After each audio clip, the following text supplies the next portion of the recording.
Guys, it's 8 o'clock. Let's begin. This webinar is in collaboration with Qfuss. So Qfuss is a mentorship program, a mentorship platform with a community of experts who can guide individuals in their journey. Also, Qfuss also hosts coaching and workshops on different topics to enhance their skills. I will send you out the link for this. It's a superb website. You guys must check it out. I'll send you a link right now. So for today's session, we have got Saikiran Sir with us. He's a senior application consultant. So sir, our mentees are very, very curious to know more about you. So can you tell us more about yourself?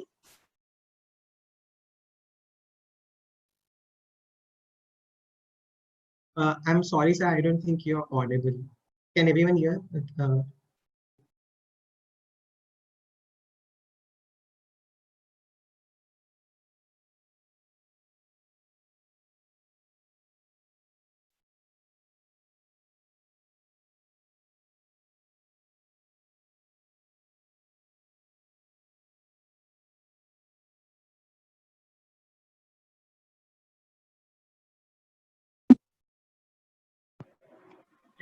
Yes, sir. Can you hear me now, sir?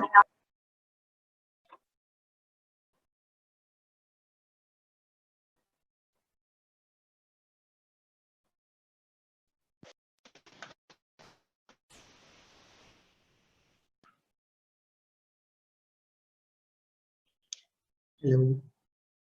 Am I audible now, sir?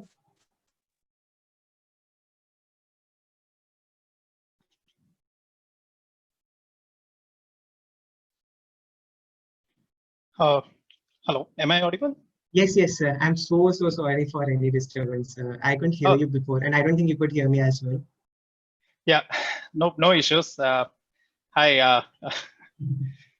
So, sir, do you want to start again? I hope all the mentees can hear now. If you can hear now, can you just send a yes on the chat box?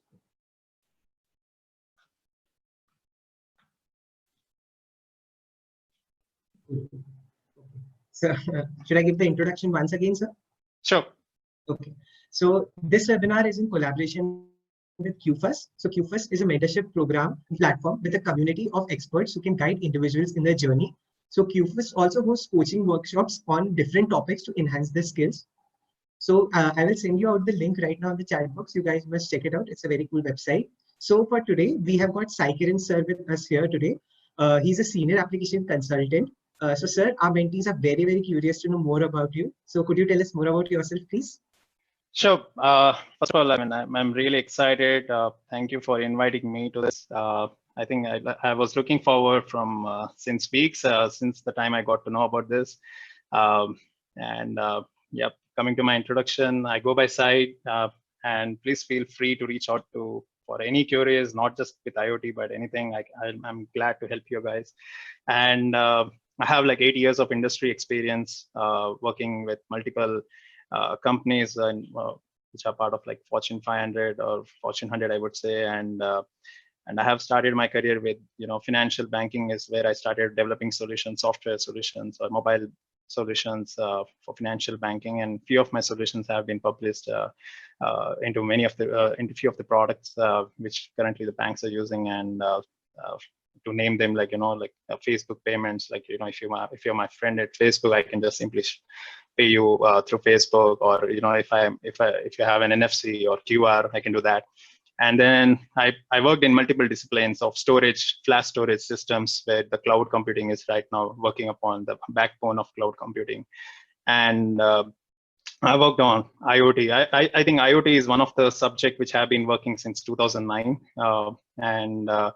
AR and VR is one of my expertise area where I was the pioneer for developing the location-based augmented reality for my firm, and it was a huge, big business for us. And yeah, so so far the journey has been like working on emerging technologies. Even the current profile where I'm working as emerging technologist and solution architect. So so that's how the journey has been so far, and I'm looking forward. I hope my experience and the presentation that I would make now, hopefully that helps you guys, and I look forward for that. Thank you, sir. So, sir, I have shared the privileges with you. I think you can share the presentation if you want. Sure.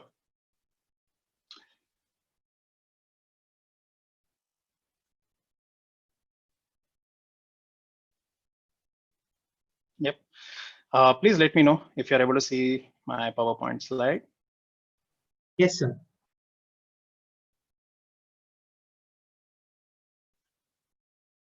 Yep. So to begin with, it's a very interesting topic, and its careers and current trends in IoT. I'll try to give. I mean, the slide is just for my references, but I'll try to share the best experience that I had with my previous projects, and probably I will be able to correlate with the given the slides and the thing that I have done in my past companies. So I would like to cover the topics like what is IoT, as since the topic speaks more on IoT, and I would like to leverage the subject why you need an IoT, because before the IoT revolution, even the industries were working, even the factories or manufacturing industries were doing great. Then why there is a necessity for IoT into picture, and why you should think IoT is is a career for you. So the future and economy impact, and what are the current trend. Like I started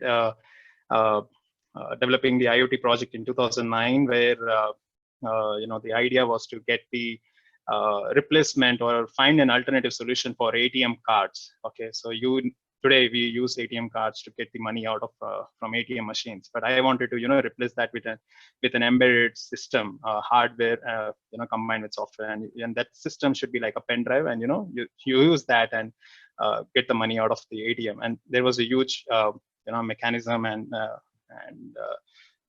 a lot of things related to it, but that's how the idea started, the idea of IoT, and that's how we moved on building very good products on IoT. I'll explain you in due course of my presentation.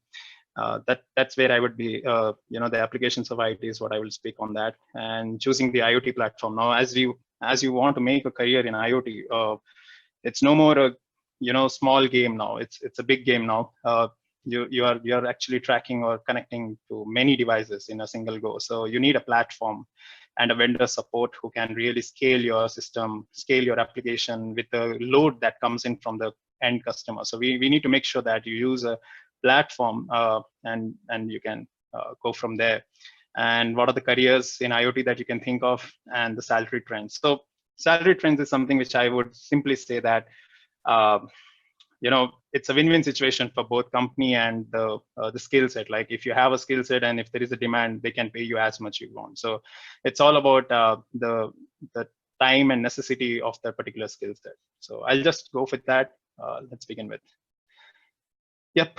So IoT is, I think this slide speaks a lot. I mean, it's a simple slide, but I would say it speaks a lot of things. So Internet of Things is nothing but any device that you see around you, which can be connected over network, is nothing but it's Internet of Things. You name any device. You say a wearable device. You say that you have a MP3 player which can be connected over internet or over a network. You can control it through remote networks. You name it. I mean, any appliance which can be controlled through network is what you can say as Internet of Things. Anything. And to make this happen, you use many things, like you use sensors, you use actuators. Based on the necessity of the given condition, you may use RFID technologies to make a communication between. So personally I use Zigbees and RFID tags, CC2500 module to make the communication in one of my projects. So basically, it's all about how you make a device intelligent or smart enough to understand, and then how you put it on the network. And from there, how you bring it to a platform where you can connect n number of devices. It's not just 1, 2, or 3 sensors or devices. You're controlling millions and billions. And that is the power of IoT right now. That's the current trend that's running through. Earlier, if you say like the IoT, if you see the history of IoT, it started way back in 1990s.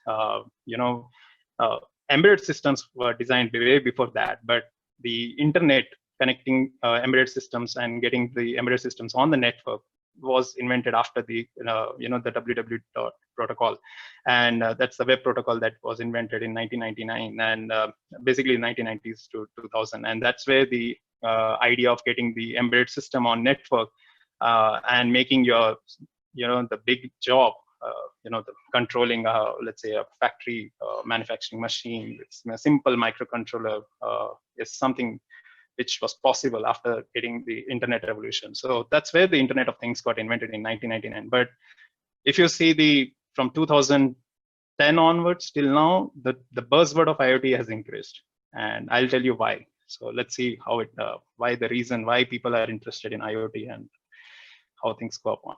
So why IoT, right? So this is where we are actually all looking for. So there was manufacturing industries, right? Way before even IoT was invented, and a lot of work, a lot of industries generated a huge revenue. But what made a transition from there to now is IoT helped in improving the efficiency.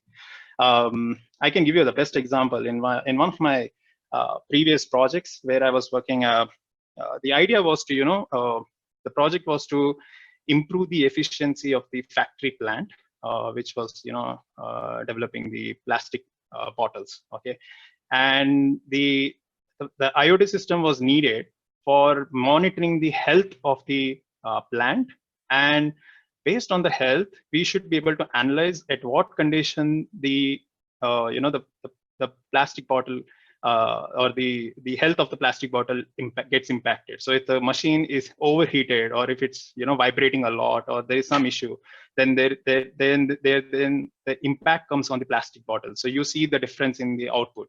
And we use computer vision to detect that. So if the health of the plastic bottle is good, very good, there was a parameters excellent and all. So this way, I mean, we also planted sensors on the machines which were manufacturing vibration sensors, temperature sensors to incorporate on top of these machines, manufacturing machines, and we were able to sense through a dashboard, basically using an IoT platform.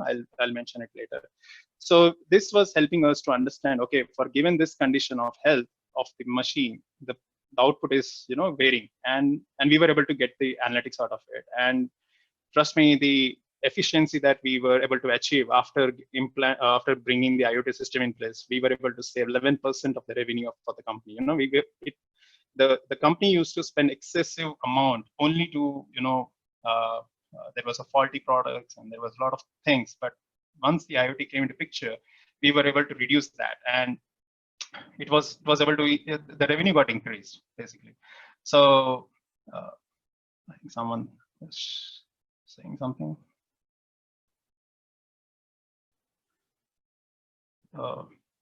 Is someone saying something? I'm sorry. No, sir, it's fine, sir. It's fine. If anyone has a doubt, they can just send on the chat box or the Q&A section also here. And after, sir, if you're done with the presentation, then if you'd want, we can take up some of the doubts as well. Sure. I mean, and also, like, if you have any doubts, I have given my mail ID, I have given my blog link as well. You can please feel free to reach out to me, and I'll be happy to help you out. Yeah, so that's how we were able to improve the efficiency, thereby increasing the productivity. So we know at what condition, if the machine is getting overheated, then we know how to cool it down so that the productivity gets impacted. So that's where we were able to increase productivity, optimize the resources, monitoring. We were sitting at one location, remote location. The boss of the company used to sit somewhere, and he used to monitor everything. He has there were 11 plants, factory plants, which were deployed across, and we were able to monitor. So there were so many sensors in one platform. We were able to get that. And then internetworking, as I said, it's everything is remote now, and definitely the ease of operations and platforms to control, automate, and millions and billions of systems. So supply chain is one of the backbone of any manufacturing industry. If that gets impacted, everything is impacted. So boosting supply chain using IoT is the current trend. I'll brief you more on that. So that is where the reason comes in why you need IoT now. What happened before IoT came into picture, and what changes happened after IoT came into picture. So let's see the future now. What if you see this is one of the sources that I just found. The analytics saying that In 2003, we didn't had, the number of connected devices as we see today. At least one person will have minimum 2 or 3 smartphones, maybe smart watches, and smart, earbuds, Bluetooth connected, and so many things. It's like every day the number of connected devices are increasing. You may have connected, music system in your car, which can you operate through your mobile phone. So there are so many things happening now. And just imagine in 2003, it's just 500 million, and now it's 50 billion. And if you create a solution for a platform using any platform, and your solution brings in 1% of this crowd, just imagine the amount of data that gets generated, and the revenue that you can plan for, that amount that you can generate out of that. So that's the future of IoT. And the economic impact, this is one of the source that is one of the biggest company which predicted that it's going to be $11.1 trillion by 2020, and it's more than the cloud technology or mobile internet revolution that came in 2000 or 2008 and onwards after recession. So that is the impact that IoT is going to bring in for our market. So these reasons are sufficient, right, for us to think why we should make a transition from a given career to an IoT career. But there is again an ifs and buts, which I would always like to share upon, and then probably you will be able to draw lines between that. So these are the current top trends, tech trends that's happening in IoT. Now, if you really want to make a career, so now IoT itself is a big subject. It's no more, if you see IoT, it's no more a standalone technology, right? It's no more, it's not just simple one technology. It's a stack of technologies mixed with one platform, right? So you use analytics, you use machine learning, you use UX and UI, proper UX and UI to analyze the sensors data. Then there is a sensor, there is a gateway of sensors. So there's a lot of things happening now. When you do this, right, there are some fields which are being invested by big firms. And what are those? Even my firm does that. Even they are investing huge in this. Now, what is that technology or tech trends that they're trying to look at is security, right? So if you think that there are like 5 sensors that you're trying to connect over IoT platform, not a big deal. But think if it's 5 million or if it's 5 billion and one sensor gets hacked, just imagine the drawback that the system will have, and entire thing will go for a toss, right? So cyber security space is one of the biggest space that you can look for investing your career in that, making a career in that. Blockchain. So I come from financial background. I worked on TMT industries as well, and supply chain industries. But the financial industries where I worked upon, it really requires any of your idea to go through needs security approval, right? And without that, nothing comes into practice. You cannot see anything working for. And that's where blockchain comes into picture. Now, this is the biggest revolution in financial domain. And the same technology is now being used for IoT as well. So blockchain actually helps you to keep a fingerprinting on every transaction, from what happened to what, from where the transaction went and found. I'll not go deep in for blockchain, but that same concept has now been used among the sensors. One sensor has sent the data to some other gateway, and that gateway has sent some to another gateway. So we know from what data has come from, what is the origin of data, what was the transaction of the data. Everything has been now fingerprinted. It's like a transaction history. So that makes easy for us to know that the data is coming from an authorized channel. So that's the biggest investment that's coming in from security in IoT. SaaS, as the world is moving on cloud, everything is now cloud, right? Now there is the major market of on-prem has moved on to cloud, and SaaS is something, software as a service. Just imagine that you created a solution. Okay, I'll just come to one of my solution that I created in way back in 2012. I think this is the time that I can speak on that. So what I did is I created a home automation system, and as I mentioned, right, it was the idea that initially was to get the money from ATM machines, and then I extended the same project for making an home automation. And the idea was to create a on-prem software on your laptop or on your mobile, which will actually control your entire home appliances, given the infrastructure of your house. You don't have to make any changes on your infrastructure of your home, and still you will be able to connect because of my motherboards. I will show you at the end of the presentation. There is a motherboards that I created. There's a unit, entire unit, and there was Zigbees which are actually trying to communicate with your neighbors. So there was a monitoring system, like in case if you move out of your house and some intrusion happens, the neighbors will get to know, because you cannot come down, right? You may be far from your house, and this kind of networking and everything was developed. But now the problem for me is I cannot scale it. I cannot sell that software like a subscription basis. So I have to give them entire solution or based on a license basis. But now that's not the trend. The trend is not changed. It's all about software as a service. I should be doing something like deploying my entire smart home automation application on the cloud, make it more scalable. Like if the load of the system, or if the consumers keep on increasing on my software, I should be able to scale up, add multiple hardwares, scale up and horizontal and vertically. The system is more about expansion, and that's the SaaS thing for IoT. And edge computing, this is one of the upcoming trends that you should look for. There are platforms like Oracle, AWS. These guys are coming up with beautiful edge computing software as a service, where you can actually look for deploying your. So what happens is you send some gigabytes of data from your sensors to server, and that's the biggest. The load on the bandwidth is increasing day by day, and that's not expected. That can cost to the company very badly, and that can be also a security threat, right? So that much of data is moving on. Now, what you can do is you can make your device, which is sending the data, more intelligent, more smarter. It can process more. It can do a lot of computational work. And for example, RPi, right? Earlier there was just microcontrollers. Probably we started with 8085, but now, and then I also worked on Atmega and Arduino boards and all. But RPi is something where you can actually run Docker containers on RPi. That's the level of maturity or engineering levels have increased on RPi boards. So, and many more, like you can name it. There are so many vendors from big companies they're selling off, and a lot of work, including analytics, including machine learning, is running on your motherboards at your hardware level. So just imagine that the client is now more fatty than your server. So edge computing is going to play a big role in IoT tech trends.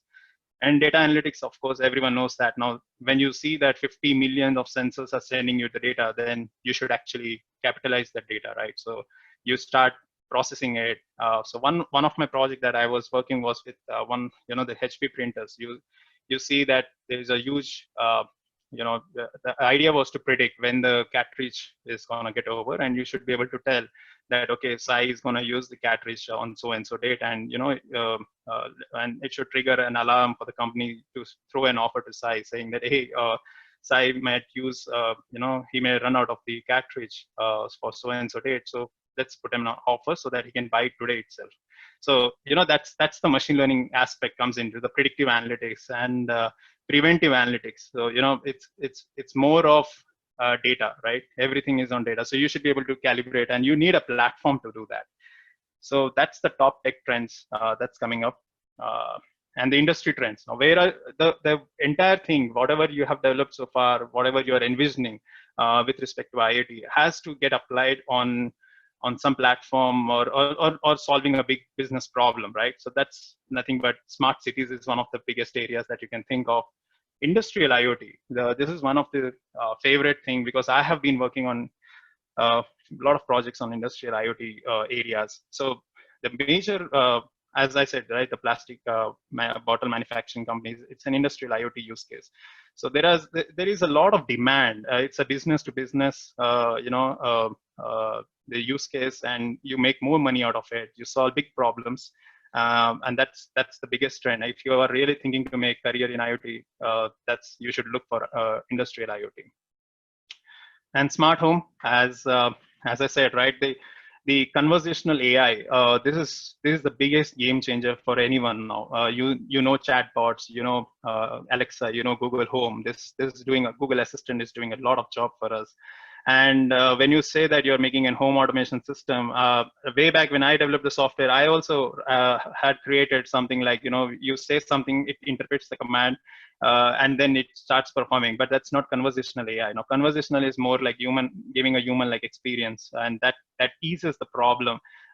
Imagining there was one use case which I was working where it was integrated with Service Cloud, where the service worker goes to the field, sees there is a problem. He speaks to a digital assistant, and it says that, hey, I'm going to help you out. Take a camera, take a picture of that, and send it across. So the conversational AI has become more like it's a human-like experience that it's going to give you. It's not just only for smart home. You can take it across. And the next big thing is healthcare. All the wearable technologies. As you know, probably many of you guys are already using the heart sensor, and it's not just only the wearable, but it's also helping you in biomedical engineering. I was attending one of the seminars in one of the premier institutes. They were speaking on life after death. The kind of healthcare technology that's improving or coming into picture in biomedical sciences is huge. And if IoT comes into picture, it's going to boost that. And if you see, there is a source which says that there is a market for Internet of Medical Things is 72 billion by 2021. So you should actually look for the companies, healthcare companies, which are actually investing more on IoT. And there are many companies I know in Bangalore itself. There are many companies which are investing on that. And now, as it comes up to top IoT platforms, right? So till so far, you might have seen that there is a huge market. That okay, you can make a career. Probably so far you might have got some convincing results, like okay, you should make a career now. But how you can make a career? What happens is the industry demands. Okay, so when I created a platform for my home automation, it was just my platform. It couldn't integrate with any of the ERP applications.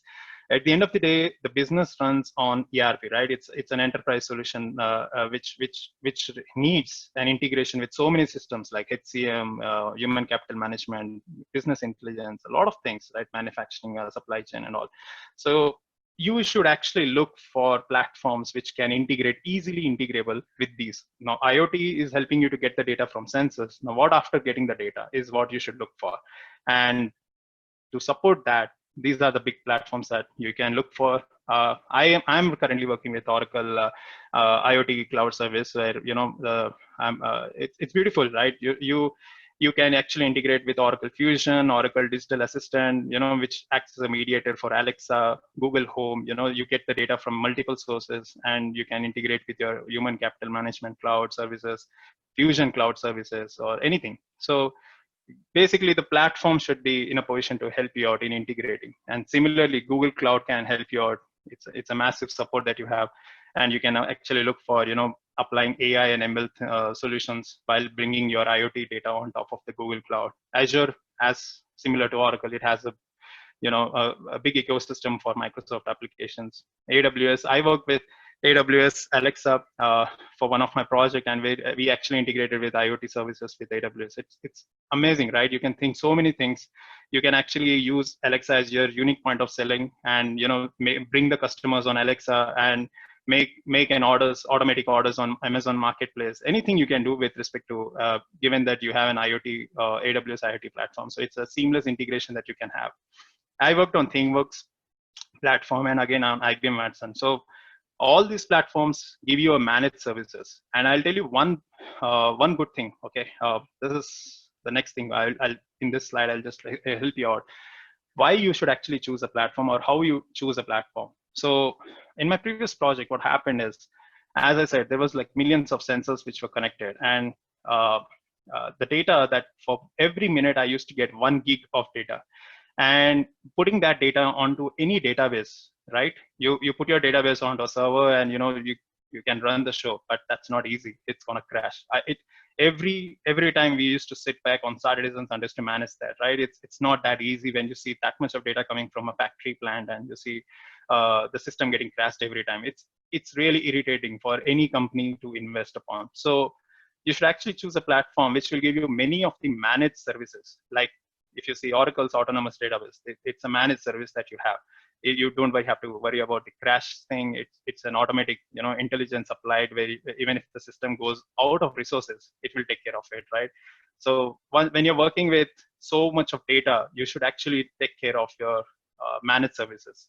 And that's the first point you should look, why you should choose an IoT platform. And that is the biggest change that you can ever expect. Like when you go for a job interview, when you apply, that you say on your resume that you have something, you have an experience on AWS or on Oracle or Google. That is where that's the unique point of selling for you, where you actually say that we have these cloud IoT cloud vendors have a large partner ecosystem, right?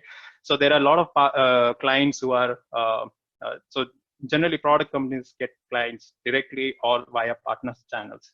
So like a lot of consulting companies, they have their clients. So when you go out for the market, you don't target the only product companies. You also target for the service companies, best consulting companies for that matter. And there are very, very good consulting companies and top notch. So for them, it's a biggest it's a biggest plus point of if you have an experience on these domains. So you should actually look for partner ecosystem scaling, right? At the end of the day, when you're developing a solution, you always need to make sure that it scales. If it's not scaling, then it's useless at this point of time. And high power computational abilities, right? So at the end of the day, you should see now the trend is like there shouldn't be lag in the data that comes from sensors or from your system. It's zero latency. It's like near real time. So you should have that kind of capabilities in the platform, and the features which out of the box can consume, like AI, AR and VR solutions, and conversational AI and other emerging techs. So, and this is how, just imagine this as one of the thing that I was just speaking, right? You see a lot of data coming from IoT, you bring it on to a cloud vendor, and then you also integrate with multiple business applications. You can say HCM, manufacturing, supply chain, asset management, so many things, right? So you should look for a vendor which has a backbone of all these kind of applications, and that becomes very easy for you to get the you just need to concentrate on IoT thing, not the business stack, right? So that's going to help you out in making more money and creating a good architecture of your solution. Yes, careers, right? So as I said, right, IoT is everywhere, right from the incubation of a raw product in your manufacturing plant till the time it gets into product form. Everywhere there is an IoT. So you may say life sciences. Or, I personally worked in one of the consulting firms. The life sciences had exclusive department for IoT. There were a lot of testing that was happening using IoT sensors for biomedical engineering. It was beautiful seeing that kind of engineering with respect to IoT. I think I never got a chance to see that, but that experience was huge. And yeah, so you can name the engineering disciplines, you will see IoT coming in. And the top IoT industries, right? So you should actually look for industrial IoT. That's where manufacturing industries you should look for, or consumer electronics is something like, as I said, the smart home or smart cities. Transportation, this is a big thing that's coming again, right? So if you see that you book a cab, right? You know that where is this cab coming through? Where things are now, or you can see the drone delivery system, right? It's a big thing that's coming up. And connected cars, you see there is a obviously you have a driverless cars as well. So transportation is one big thing where huge investment is happening. I would speak in terms of investment, right? It's not just the technology, but also the investment. And I would say when you're making a career, look for investments where people are making. Otherwise, it's going to be tough for survival. So agriculture is again, right? So there is a very good demand now in agriculture sector. Different ways of doing farming, and that's again a big revolution that's coming up. So think of this making a career, and look for the companies which are investing in these industries. And jobs, I would say the biggest the start of your career, you may start as an engineer or IoT consultant or something like that, but you should aim for being a system architect of IoT. And you know what difference it comes for normal architect. I would say like not normal architect, I would say definitely there is always a challenge, right? When compared to any other architecture fields, with respect to IoT, it's very difficult, because you not only focus on on designing cloud-based applications or scaling things and all the stuff, but you're also looking at the hardware. You are writing software for your hardware, and trust me, getting the software on hardware is not that easy, because the hardware can crash, because your software, if anything goes with your software, and then managing all those billion or millions of sensors, getting those data and putting on your IoT platform. So it's really tough. And I have seen a very good, paybacks for IoT architects. And definitely you can always aim for many other disciplines, right? You can, and once the data comes onto the platform, then you have to do a lot of stuff. And that's where you see the web designers and mobile designers, right, where they create apps for that. And that's again a big market again.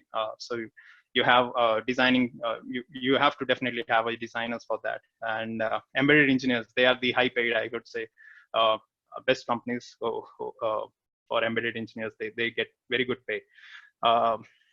And so far, with my experience, I have seen the start of the salaries from 7 lakhs to 40 lakhs. That's the margin that I've seen, and probably that may also increase in future because of the demand. If you are an IoT architect, imagine that you can be paid as much as possible. Though that's the standard.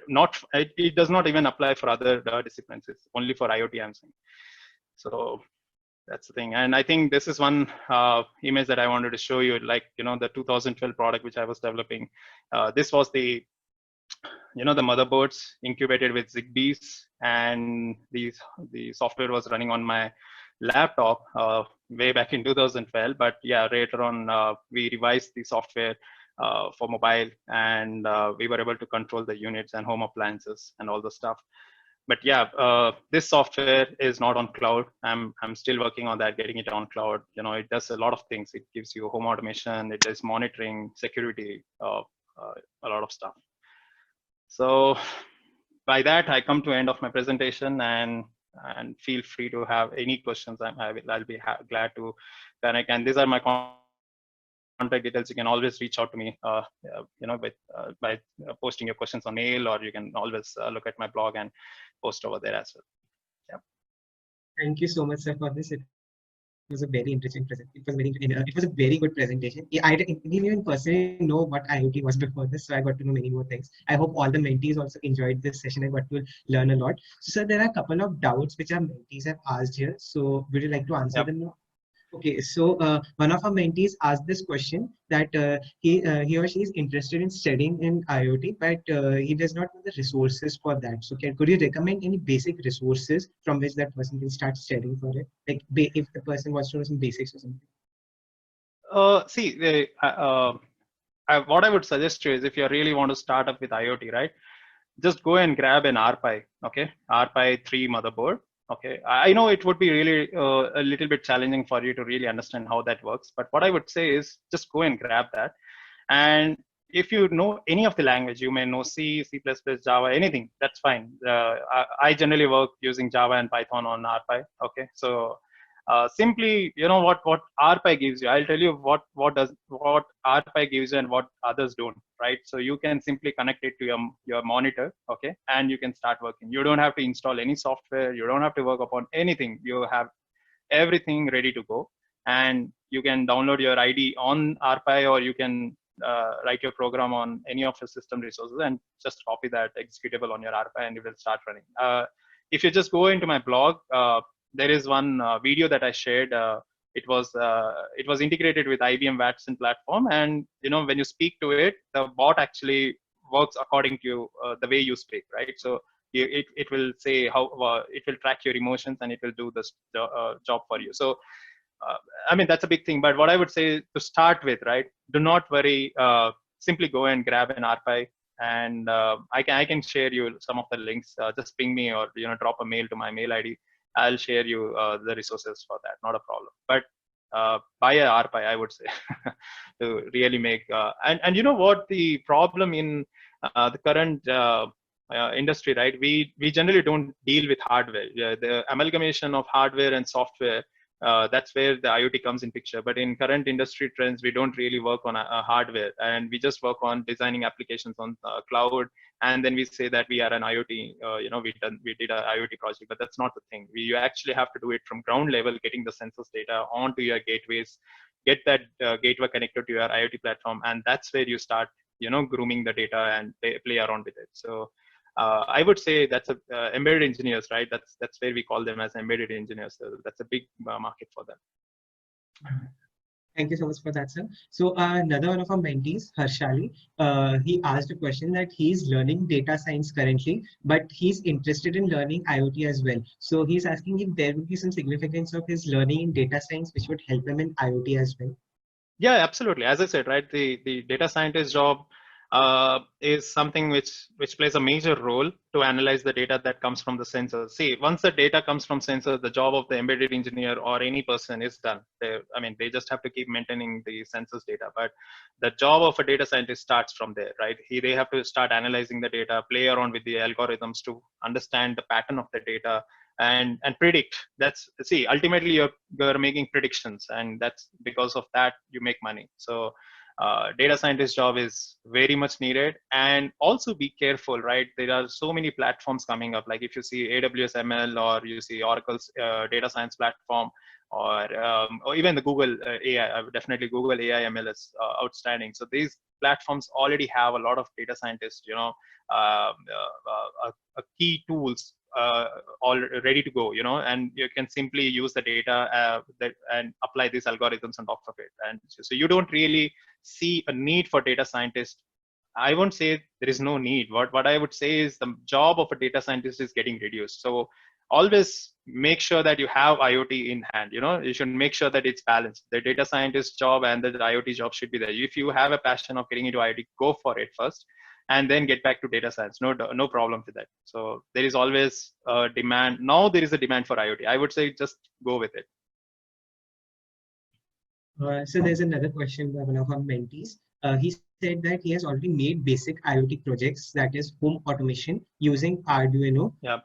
But a senior of his suggested him or her to use Raspberry Pi. So he or she is asking what would be a better alternative, Arduino or Raspberry Pi for the same, Yeah. or if there is any other hardware which will be even better. Yeah. So see, you can always. I would always suggest RPi, right? Raspberry Pi. So Arduino, see what, as I said, right, in one of my slides, you should think of time and cost of implementing solution. If your solution is easy to use Arduino and get it market ready, go for Arduino. Don't think that you should use RPi for sake of using it. Anytime you use, and always be careful when you are choosing an hardware, right? Because it comes with a cost. It's not that cheap. So if it burns out, right, when you're trying to run a program, your ROM may get burned out because of XYZ reasons, and you should be very careful on that as well when you're writing a program for your hardware. So Arduino, I would say you can go with it anytime. If you say that you want to scale up, right? If you want to say that you want to run some heavy application like Docker, right? By the time you learn Docker, you will realize that Arduino cannot be used anymore. You should use RPi. That's the time you switch upon. But if your system is running on Arduino and it is giving better results, then why not? You should always go for it. And the second question I see, is there any other hardware? Yes, there is Android. So Google actually launched their own hardware. I think I just need to Google it out. There is one more. Which is competing with RPi, right? So they have their own hardware. It's an open source architecture, like RPi, and you can actually use it, and you can order it from their site itself. Just ping me on my mail. I'll just send this link to you on that. Okay, so if you'd like, we'll take up one last question if it's fine with you. Okay, so it's an amalgamation of two questions. One I can see right here, and one messaged me personally. So the starting of the question was, so what are the biggest security concerns of IoT for IoT? Okay. And followed by, so how would you personally see this computer industry, especially in terms of IoT, in the next 5 to 6 years, in terms of room to create, develop, or like integrate new softwares? And would it be would the whole industry would be at its saturation level or something? See, I think coming to the security, right? So when you say that you are gonna transmit the data from sensor to any IoT cloud platform, you are making you are using some protocols like, you may use HTTPS or web services, or you may use messaging brokers like Kafka or MQTT protocols. Now, what happens is if your packets are not secured, so what happens, let's say you're using Zigbee, for example, right? That Zigbee is sending the data to one of the server, and this data that once the data is transmitted from Zigbee, if it's not secured, I can put a trans receiver at my end and I can start listening to you, right? The Zigbee is actually transmitting the data, and I can have a receiver on my hand, although it's not authorized on the network, but I can still do that. I can still learn from you because it's broadcasting the data. If you know how the Zigbee works. So what I want to say is that any of your packets that you're trying to send, data packets that you're sending from sensor, has to be encrypted, and then only you send it. And it's not just encryption, it also authorizing the encrypted package. So you may get the encrypted packets from any other source, but you need to know the authorized source for that. So security is biggest concern for IoT at this point of time. And when you say that it's a connected plants, like you have multiple manufacturing plants, we're located at different locations. I may say one is in India, one is in US, one is in somewhere else. It's really tough to manage the security, right? So and that's the place, right? That's the place you can make a career. You can bring up your own innovations. You can bring up your own technology stack to, crack that. That is the space you should actually look for, cybersecurity, as I said, right? And the second thing is that in next 5 to 6 years, in terms of room to create, develop new. I didn't get that. What does that mean? In 5 to 6 years? So basically, like, what would the industry be like in the next 5 to 6 years? Like, IoT is the future, right? So, as I said, IoT is not just one standalone technology. You have augmented reality. You have artificial intelligence applied on top of the data that comes from sensor. You have software management for your sensors. You have platform altogether. You just imagine a simple example. There are e-bikes right now in the market. Now every e-bike has been tracked. Whenever you use an e-bike for a free of as part of subscription, you are being tracked. So that is a simple IoT, that is coming into picture. No one thought even that this small e-bikes can actually be tracked, and then you pay for that after reaching to a certain point. You pay for the only distance that you have traveled, right? So it's an evolution. It cannot be stopped. IoT and AI cannot be stopped. I think I would personally say that the next 10, if anyone is making career, mark my words, next 10 or 20 years is, I think more than that, it's going to be the IoT and AI. There is no other way that you can get out of it. And, and there is something else that says computer engineer will be like workers handling only systems. No, so what happens, see, this is where it is, like IoT is not a substitute for an engineer, right? IoT is just assisting the like I said, right, there was a use case that I worked upon. The salesperson has to reach to the field, and he has to verify what's the problem in that equipment. Okay, and IoT was helping him to understand that's a big equipment, and a sales worker cannot go and remove the every part of the equipment and check where's the problem. That's a waste of time. Now, if there would have been an IoT inside that equipment, it would have triggered a signal, right? And it would have said, hey, here is the problem. Please come and look at it. So directly, the person will directly go over there, remove only that part of the equipment, and then fix it. Simple. So that eases the job. IoT is not a replacement of a human thing. It's only assisting human. And AI can actually help, bringing a proper, assistance. IoT is just a sensor based, but if AI is applied, then it will say, okay, if here is the problem, there can be another problem over some other place. That's why AI can help you. So it's not an alternative, it's assisting humans. So there cannot be a replacement of any person. All right, sir. So on the behalf of MyCaptain and all of our mentees, I would like to thank you for giving us your time on a weekday. So I hope all of us enjoyed. And sir, I hope you also enjoyed the session as well. Sure. So again, I'd like to thank you again, sir. And I hope you have a good day. Yep. Thank you. Thank you so much for your time. Yep. Bye-bye. Goodbye, sir.